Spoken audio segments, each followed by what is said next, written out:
ഇനി 275 നാമത്തിലേക്ക് കിടക്കാം. പ്രകാശനഹ എന്നാണ് 275 നാമം. പ്രകാശനഹ എന്നുള്ള നാമത്തിനർത്ഥം പ്രകാശിപ്പിക്കുന്നവൻ, തന്നെ തന്നെ കാണിക്കുന്നവൻ എന്നൊക്കെയാണ് അർത്ഥം. ഭാഷ്യകാരൻ ഇപ്രകാരം പറയുന്നു: ഇപ്രകാരമുള്ള ദിവ്യരൂപം കാണണം എന്നു ആഗ്രഹമുള്ള അർജുനൻ തുടങ്ങിയവർക്ക് അതിനെ ഈ ഭഗവാൻ കാണിച്ചു കൊടുക്കുന്നു എന്നർത്ഥത്തിൽ പ്രകാശനഹ എന്ന് നാമം. പ്രകാശിപ്പിക്കുന്നവനാണ് ഭഗവാൻ. എന്തിനെ പ്രകാശിപ്പിക്കുന്നത്? സ്വന്തം രൂപത്തിനെ, തൻ്റെ ശരിയായ അവസ്ഥയെ പ്രകാശിപ്പിക്കുന്നത്. ആർക്ക് പ്രകാശിപ്പിക്കുന്നത്? ഇപ്രകാരമുള്ള ദിവ്യരൂപം, ഭഗവാന്റെ ദിവ്യരൂപം. നമ്മൾ കഴിഞ്ഞ നാമങ്ങളിലൂടെ ഭഗവാന്റെ ആ ഗാംഭീര്യത്തെക്കുറിച്ചും ഒക്കെ വർണ്ണിച്ചു. അങ്ങനെയുള്ള ഭഗവാന്റെ ദിവ്യരൂപം കാണണം എന്ന് ആഗ്രഹമുള്ള അർജുനൻ തുടങ്ങിയവർക്ക്, ഭഗവാന്റെ ആ ഒരു ദിവ്യരൂപം കാണണം എന്ന് ആഗ്രഹിക്കുന്ന എല്ലാവർക്കും ഭഗവാൻ തൻ്റെ സ്വരൂപം കാണിച്ചു കൊടുക്കുന്നു.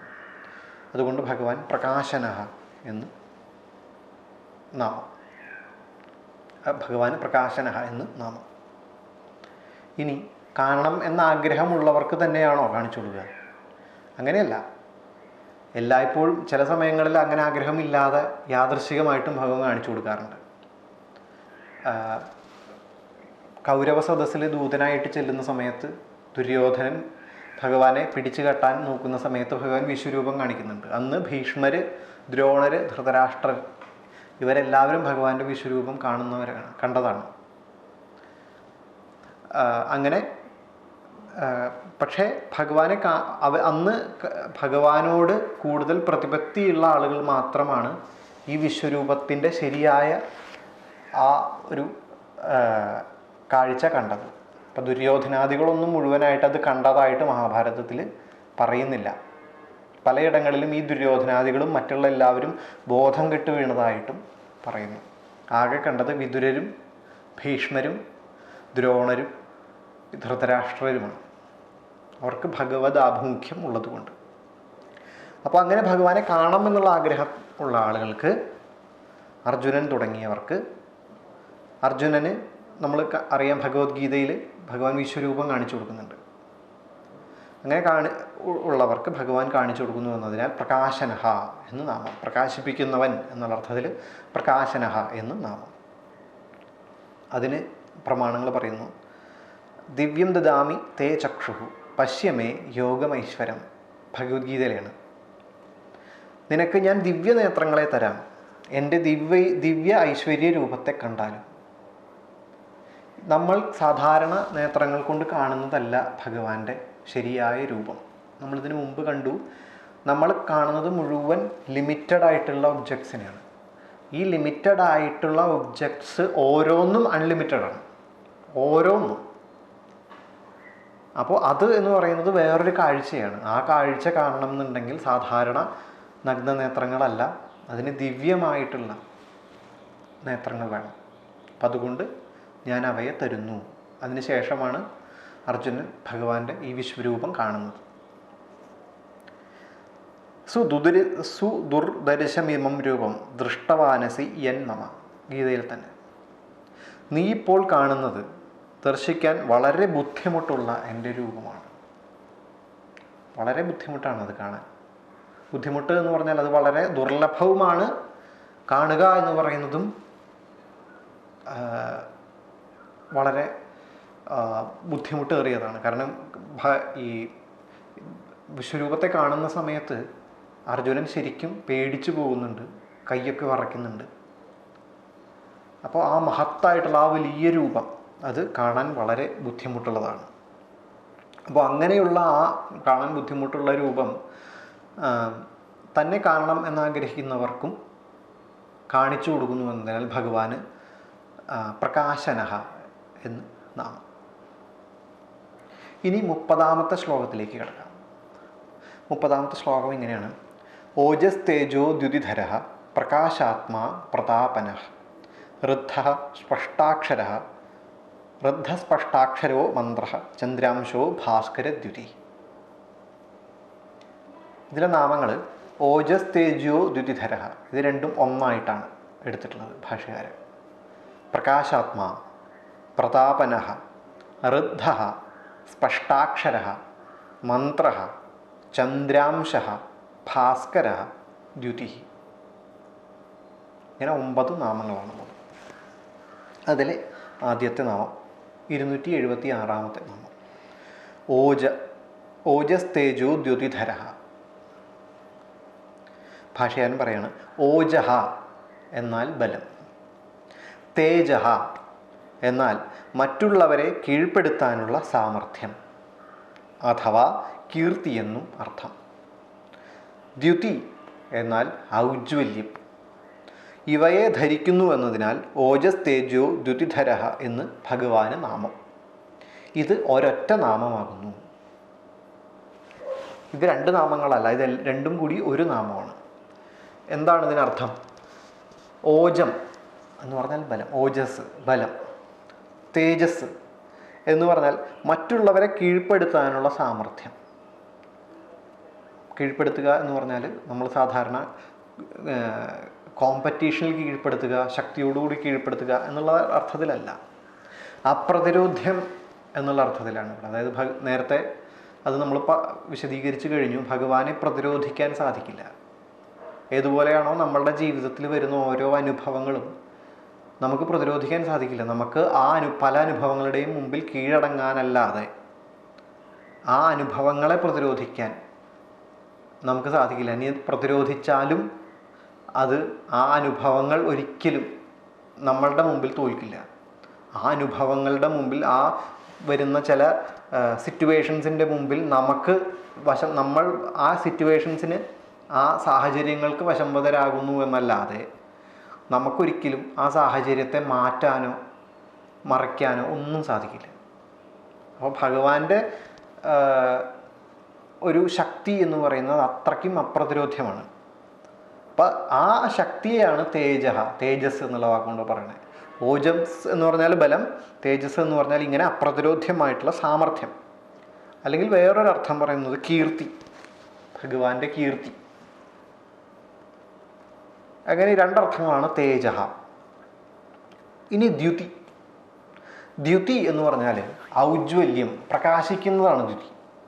പ്രകാശം എന്നാണ് ദ്യുതി എന്നുള്ള വാക്കിനർത്ഥം.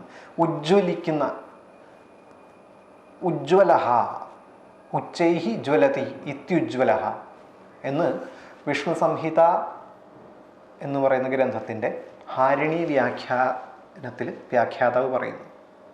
ഉജ്ജ്വലഃ, ഉച്ചൈഹി ജ്വലതി, ഉച്ചത്തിൽ ഏറ്റവും ശക്തമായിട്ട്, ഏറ്റവും ഉയർന്നതായിട്ട് ജ്വലിക്കുന്നത് ആണ് ഉജ്ജ്വലം.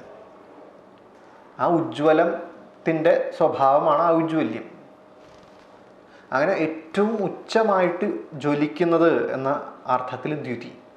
അപ്പോൾ ഓജം, തേജം, ദ്യുതി, ഈ 3നെയും ധരിക്കുന്നവൻ, ബലത്തെ ധരിക്കുന്നവൻ, സാമർഥ്യത്തെ, അപ്രതിരോധ്യമായിട്ടുള്ള ആരാലും പ്രതിരോധിക്കാൻ സാധിക്കാത്ത സാമർഥ്യത്തെയും കീർത്തിയെയും ധരിക്കുന്നവൻ ഓജം, തേജസ്. പിന്നെ ദ്യുതി എന്ന് പറഞ്ഞാൽ ഉജ്ജ്വലമായിട്ടുള്ള പ്രകാശം. ഈ 3 എണ്ണത്തിനെയും, ഈ 3 വസ്തുക്കളെയും ധരിക്കുന്നതിനാൽ ഭഗവാന് ഓജസ് തേജോ ദ്യുതിധര എന്ന് നാമം. ഇതിന് പ്രമാണങ്ങൾ പറയാണ്. ഭഗവത്ഗീതയിലെ യഥാ പ്രദീപ്തം ജ്വലനം പതംഗാഹ വിശന്തി നാശായ സസൃദ്ധവേഗാഹ. ഏതുപോലെയാണോ തീജ്വാല കണ്ടിട്ട് ഈയാമ്പാറ്റകൾ അതിവേഗം തീയിലേക്ക് കുതിക്കുന്നത്, ഭഗവാന്റെ സ്വരൂപത്തിൻ്റെ ഉദാഹരണം പറയാണ്. ഗീതയിലെ 11-ാമത്തെ അധ്യായത്തിൽ 29-ാമത്തെ ശ്ലോകമാണിത്. ഏതുപോലെയാണോ നദികൾ സമുദ്രത്തിലേക്ക് ലയിച്ചു ചേരുന്നത്, ഏതുപോലെയാണോ തീജ്വാലയിലേക്ക് ഈയാമ്പാറ്റകൾ ആകൃഷ്ടരായിട്ട് ചെന്നിട്ട് സ്വയം ആ തീജ്വാലയിൽ വെന്ത് തീരുന്നത്, അതുപോലെ എല്ലാ ജീവന്മാരും ഭഗവാനിലേക്ക് പോയി ഭഗവാനിൽ ഒന്നായി തീരുന്നു. അവിടെ ഭഗവാൻ എന്നുള്ള ആ ഒരു എൻറ്റിറ്റിയെ കാണിക്കാൻ ഉപയോഗിച്ചിട്ടുള്ള വാക്കാണ് തീജ്വാല. ദ്യുതിധരനാണ് ഭഗവാൻ. അപ്പോൾ അതിൻ്റെ ഉദാഹരണമായിട്ട് പറഞ്ഞതാണ്. വീണ്ടും അടുത്തത് ഗീതയിലെ തന്നെ ശ്ലോകമാണ്. സ്ഥാനേ ഹൃഷീകേശ തവ പ്രകീർത്തിയ. അല്ലയോ ഹൃഷീകേശ, അവിടുത്തെ കീർത്തിയെ ലോകം മുഴുവൻ കൊണ്ടാടപ്പെടുന്നത് ഉചിതം തന്നെ. കീർത്തി എന്ന് പറഞ്ഞൊരു അർത്ഥമുണ്ട് തേജസ് എന്നുള്ളതിന്. അടുത്ത പ്രമാണം പറയാണ്, ദിവി സൂര്യസഹസ്രസ്യ ഭവേത് യുഗപദുത്ഥിതാഹ. ഭഗവത് സ്വരൂപത്തെക്കുറിച്ച് തന്നെ ഗീതയിൽ പറയുന്ന അടുത്ത ശ്ലോകം, ആകാശത്ത് 1000 സൂര്യന്മാർ ഒന്നിച്ചുദിച്ചാലും ആ ഭഗവാന്റെ ദ്യുതിയോളം വരില്ല. സങ്കല്പിച്ച് നോക്കിയാൽ മതി. ഒരു സൂര്യൻ്റെ ദ്യുതി എന്ന് പറയുന്നത് ഈ കാണുന്ന ലോകത്തിന് മുഴുവൻ പ്രകാശവും ചൂടും കൊടുക്കുന്നതാണ്. അങ്ങനെയുള്ള 1000 സൂര്യന്മാരുടെ ദ്യുതി അങ്ങനെ 1000 സൂര്യന്മാർ ഒന്നിച്ച് പ്രകാശിച്ചാലും അത് ഭഗവാന്റെ പ്രകാശത്തോളം എത്തില്ല. അതിനേക്കാൾ വലുതാണ് ഭഗവാന്റെ പ്രകാശം എന്നർത്ഥം. അതിനേക്കാൾ ഉജ്ജ്വലമാണ് ഭഗവാന്റെ പ്രകാശം എന്നർത്ഥം, അല്ലെങ്കിൽ ഭഗവാനാകുന്ന പ്രകാശം എന്നർത്ഥം. ഈ ലോകത്തുള്ള സൂര്യന്മാർക്കും നക്ഷത്രങ്ങൾക്കും കോടാനുകോടി ഗ്രഹങ്ങൾക്കും എല്ലാവർക്കും വെളിച്ചവും ചൂടും കൊടുക്കുന്നത് ഭഗവാനാണ്. അനവധി സൂര്യന്മാർ, അനവധി ഗ്രഹങ്ങൾ, അനവധി ഗാലക്സികൾക്ക്, ഇതിനെല്ലാത്തിനും വെളിച്ചവും ചൂടും ഒക്കെ കൊടുത്ത് ഉജ്ജ്വലമായി നിൽക്കുന്നത് സാക്ഷാൽ ഭഗവത് ബോധമാണ്, സാക്ഷാൽ മഹാവിഷ്ണുവാണ്. അങ്ങനെ ആ അർത്ഥത്തിൽ ഓജസ്, തേജസ്, ദ്യുതി എന്നിവയെ ധരിക്കുന്നവൻ എന്നർത്ഥത്തിൽ ഓജസ് തേജോ ദ്യുതിധര എന്ന് നാമം. ഇനി 277 നാമം പ്രകാശാത്മാ. പ്രകാശത്തിൻ്റെ ആത്മാവായിരിക്കുന്നവൻ, എപ്പോഴും നിരന്തരം പ്രകാശിക്കുന്നവൻ എന്നൊക്കെയാണ് അർത്ഥം. ഭാഷ്യകാരൻ പറയുന്നു, ബുദ്ധി കുറഞ്ഞവരിലും നല്ല രീതിയിൽ മനസ്സിലാക്കപ്പെട്ട പ്രഭാവത്തോടു കൂടിയവനാണ് ഭഗവാൻ എന്നതിനാൽ പ്രകാശാത്മാ എന്ന് നാമം. അതായത് നമ്മൾ ബുദ്ധി കുറഞ്ഞവരാണ് എന്ന് ചിന്തിക്കുന്നവർക്കും ഭഗവാന്റെ സ്വരൂപത്തിനെ കുറിച്ചുള്ള ഒരു ഏകദേശം ധാരണ ഉണ്ട്.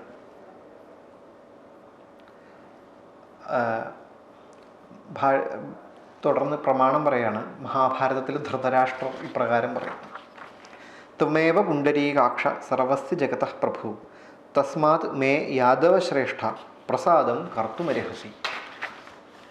അല്ലയോ താമരക്കണ്ണനായ കൃഷ്ണ, അവിടുന്ന് തന്നെയാണ് എല്ലാ ജഗത്തിൻ്റെയും പ്രഭു. അല്ലയോ യാദവശ്രേഷ്ഠ, അതിനാൽ അങ്ങ് എന്നിൽ പ്രസാദിക്കണമേ. അതായത് സാക്ഷാൽ ഭഗവാന്റെ പ്രഭാവം അത്ര കണ്ട് മുഴുവനായിട്ടും അറിയാത്ത ഒരാളാണ് ധൃതരാഷ്ട്രർ. ബുദ്ധി കുറഞ്ഞത് എന്നുള്ള അർത്ഥം ഇവിടെ ധൃതരാഷ്ട്രർ ബുദ്ധി കുറഞ്ഞ ആളാണ് എന്നുള്ള അർത്ഥത്തിൽ എടുക്കരുത്. കാരണം ധൃതരാഷ്ട്രർ എന്ന് പറഞ്ഞാൽ അദ്ദേഹത്തിന് കാഴ്ചയില്ലായിരുന്നു എന്നുള്ള ഒരു ന്യൂനത ഒഴിവാക്കിയാൽ അദ്ദേഹം വളരെ ബുദ്ധിമാനായിട്ടുള്ള ഒരാളായിരുന്നു. അദ്ദേഹത്തിൻ്റെ കണ്ണിലെ കാഴ്ച ഇല്ല എന്നുള്ളത് മാത്രമല്ല, അദ്ദേഹത്തിൻ്റെ കാഴ്ച മങ്ങുന്നത് അദ്ദേഹത്തിൻ്റെ പുത്രസ്നേഹം കൊണ്ടും കൂടിയാണ്. അത് മാറ്റി നിർത്തിയാൽ അദ്ദേഹം ഒരു ഭരണാധികാരിയായിരുന്നു. അപ്പോൾ ഭരണാധികാരിക്ക് മിനിമം ലെവൽ ഓഫ് ബുദ്ധി ഉണ്ടായിരിക്കണം. അപ്പോൾ വെറും മന്ദബുദ്ധി എന്നുള്ള അർത്ഥത്തിൽ എടുക്കരുത്. ഇവിടെ ബുദ്ധി കുറഞ്ഞവർ എന്ന് പറഞ്ഞാൽ ഭഗവത് ആഭിമുഖ്യം എന്ന് പറഞ്ഞാൽ നമ്മൾ കാണുന്ന ഈ പ്രപഞ്ചം മുഴുവൻ നമ്മളടക്കം ആ ഒരു പരമമായിട്ടുള്ള ബോധത്തിൻ്റെ കൺട്രോളിലാണ് മുഴുവനായിട്ടും.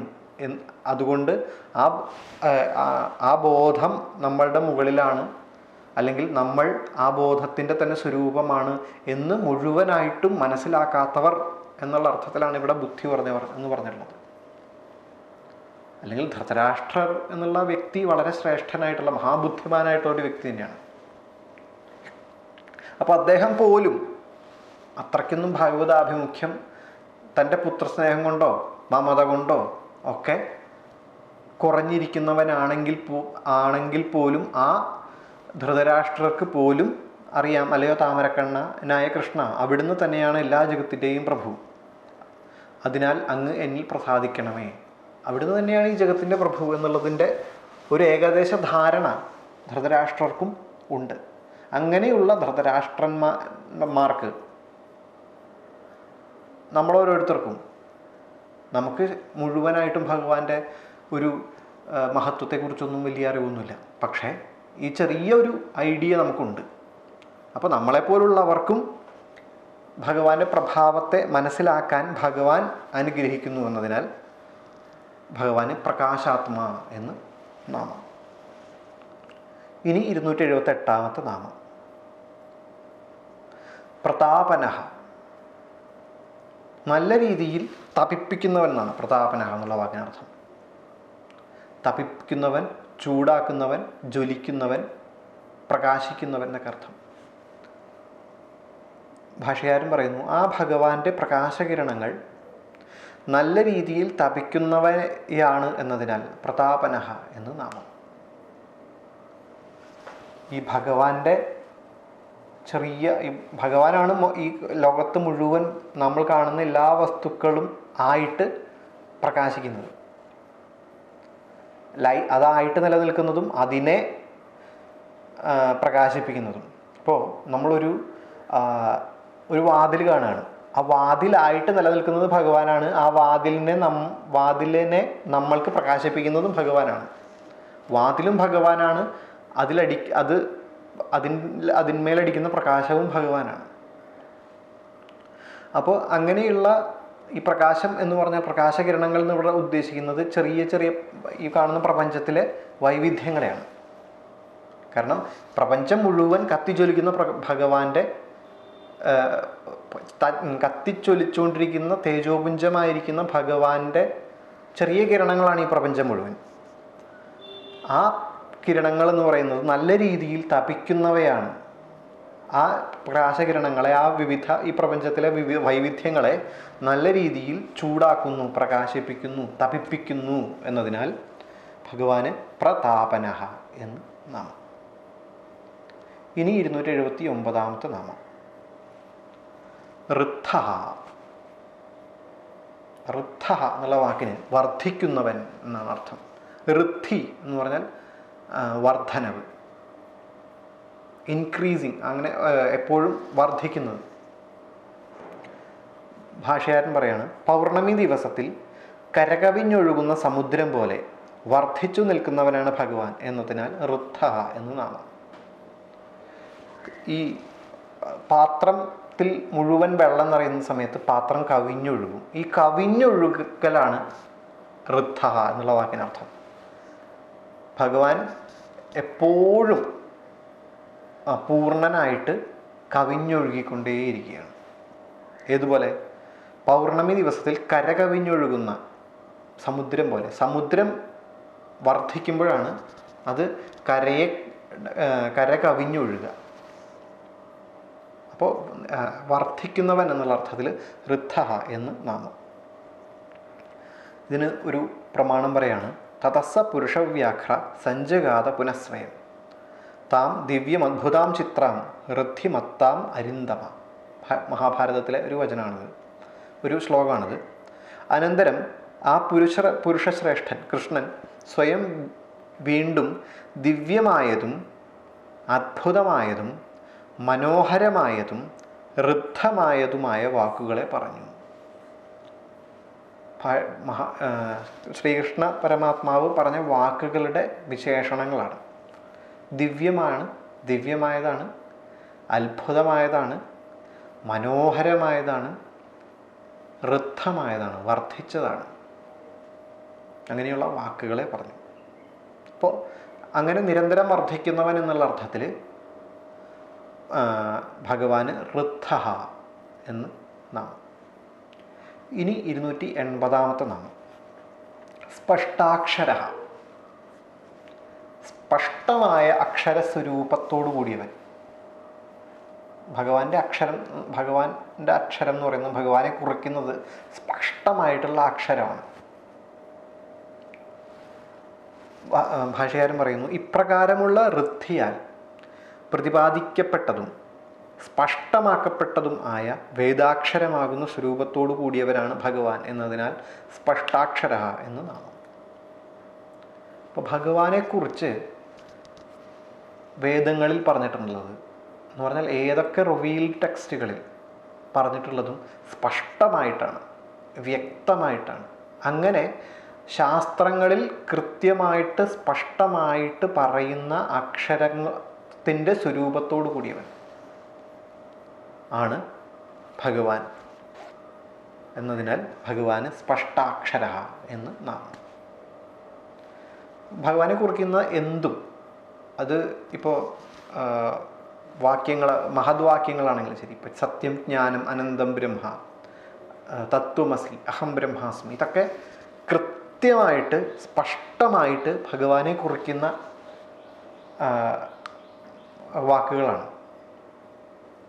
അപ്പോൾ ഇതൊക്കെ ഇത്രയും അങ്ങനെ സ്പഷ്ടമായിട്ടുള്ള സ്വരൂപത്തോടു കൂടിയവനാണ് ഭഗവാൻ എന്നതിനാൽ ഭഗവാന് സ്പഷ്ടാക്ഷര എന്ന് നാമം.